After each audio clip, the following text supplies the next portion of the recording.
Hi అండి, welcome back to అటాస్టిక్ house wife. So ఈరోజు ఒక మంచి ఈవినింగ్ స్నాక్ రెసిపీ అండి. క్యాబేజ్తో చేస్తున్నాను. నేను చాలామందికి క్యాబేజ్ నచ్చదు. సో క్యాబేజ్ మనం తినాలి, మన బాడీలోకి వెళ్ళాలి అంటే ఎలా చేయొచ్చు అనేది ఇది ఒక సింపుల్ అండ్ ఈజీ రెసిపీ. ఇది అందరికీ నచ్చుతుంది కూడా. మేము కొన్ని ఇయర్స్ నుంచి క్యాబేజ్ ఇలా తింటామండి. సో పిల్లలు కూడా ఇష్టంగా తింటారు. సో పిల్లలు ఈవినింగ్ స్కూల్ నుంచి వచ్చే టైంకి మీరు ఇలా రెడీ చేసి పెడితే పిల్లలు కానీ ఎవరైనా ఈజీగా తినేస్తారనమాట. సో ఫస్ట్ నేను క్యాబేజ్ని చిన్న చిన్న పీసెస్లా కట్ చేశాను.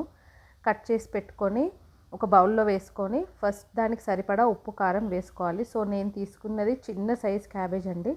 సో దానికి ఒక స్పూన్ ఉప్పు, ఒక స్పూన్ కారం అండ్ ఒక పావు స్పూన్ సోడా అండి, బేకింగ్ సోడా. సో ఇవన్నీ వేసి ఫస్ట్ బాగా కలపాలండి. ఇందులో అస్సలు వాటర్ అనేది యాడ్ చేయకండి. ఫస్ట్ మనం క్యాబేజ్ని ఇలా ఉప్పు కారంతో బాగా పిసికేసినప్పుడే అందులో ఉన్న వాటర్ అంతా మనకు బయటికి వచ్చేస్తుంది అనమాట. సో ఇలా వేసిన తర్వాత ఇప్పుడు మనం దీనికి నేను తీసుకున్న క్యాబేజ్ సైజుకి నేను ఇప్పుడు మీకు శనగపిండి ఎంత యాడ్ చేయాలి అన్నది చెప్తానండి.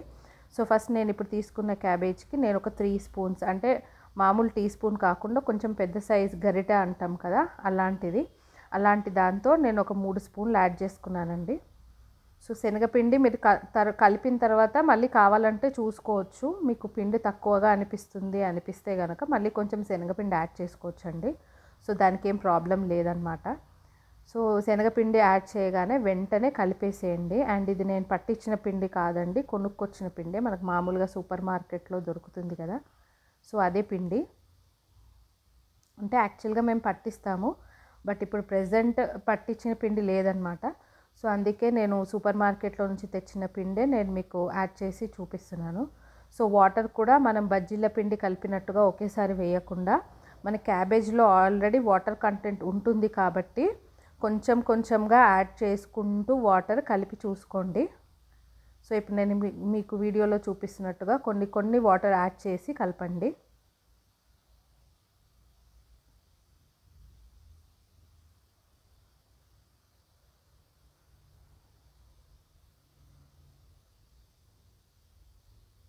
సో ఇలా బాగా పిసికినట్టుగా చేస్తూ కలుపుకోవాలండి పిండిని. సో మనకి క్యాబేజ్కి ఆల్రెడీ ఉప్పు కారం పట్టింది కదా, సో ఇదంతా కూడా బాగా కలిసిపోతుంది అనమాట. అప్పుడే మనకి మంచి టేస్ట్ వస్తుంది రెసిపీకి. సో ఇది ఇలా వాటర్ కలుపుతూనే వాటర్ యాడ్ చేస్తూ కలపండి. ఒకేసారి మాత్రం వాటర్ యాడ్ చేయకండి. సో మళ్ళీ అప్పుడు పిండి ఎక్కువ వేయాల్సి వస్తుంది. సో ఇలా కొన్ని యాడ్ చేస్తూ కలపండి.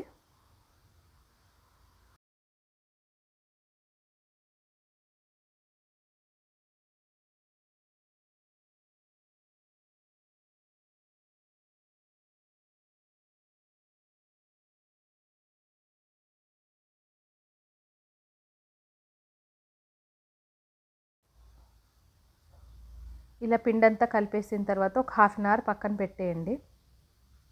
చూసారు కదా, కన్సిస్టెన్సీ ఇలా ఉండాలన్నమాట. మరీ లూజ్గా ఉండకూడదు, అలా అని మరీ గట్టిగా కూడా ఉండకూడదండి. మనం ఇలా స్ప్రెడ్ చేసినప్పుడు ఈజీగా పడాలి. సో ఇప్పుడు ఆయిల్ హీట్ చేసుకొని ఆయిల్ వేడయ్యాక నేను ఇప్పుడు దీన్ని ఇలా స్ప్రెడ్ చేస్తూ వేస్తున్నాను. మనం పకోడీ ఎలా వేస్తామో ఆనియన్ పకోడీ సేమ్ అలాగే వేయాలి, ఏం తేడా ఉండదండి. బట్ వేసే ప్రాసెస్ మాత్రం సేమ్, ఆనియన్ పకోడీ ఎలా వేస్తామో సేమ్ అలాగే వేయాలి ఇది కూడా. సో ఇది కొంచెం రెడ్గా అయిన తర్వాత మనం ఫ్రై చేసుకున్నవి తీసేసుకోవాలి. బట్ దీనికి కొంచెం టైం పడుతుందండి. ఆనియన్ పకోడీ ఏంటంటే వేయగానే మనకి తొందరగా ఇలా కలర్ చేంజ్ అయిపోయి తీసేస్తాం మనము. బట్ ఈ క్యాబేజ్ పకోడీకి ఏంటంటే మనకి లోపల క్యాబేజ్ కూడా మనకి మంచిగా ఉడకాలి కాబట్టి కొంచెం టైం పడుతుంది. సో మెల్లిగా ఫ్రై చేసుకుంటూ 2 సైడ్స్ మంచిగా తిప్పేసుకోండి. 2 సైడ్లు బాగా తిప్పుకొని గోల్డెన్ బ్రౌన్ వచ్చే వరకు తిప్పుకొని దాని తర్వాత మీరు తీసేసుకోవచ్చు. బట్ ఒకటి మాత్రం మళ్ళీ చెప్తున్నా అండి, క్యాబేజ్ కొంచెం పచ్చిగా ఉంటుంది లోపల. సో బాగా ఫ్రై అయిన తర్వాతనే తీయండి. సో ఇలా మనం వేసిన పిండి అంతా పకోడీలాగా వేసుకొని తినేయచ్చండి. సో ఇది ఈరోజు క్యాబేజ్ పకోడీ రెసిపీ. సో మీకు అందరికీ నచ్చే ఉంటుంది అనుకుంటున్నాను. పిల్లలకు కూడా బాగా నచ్చుతుందండి, చాలా టేస్టీగా ఉంటుంది.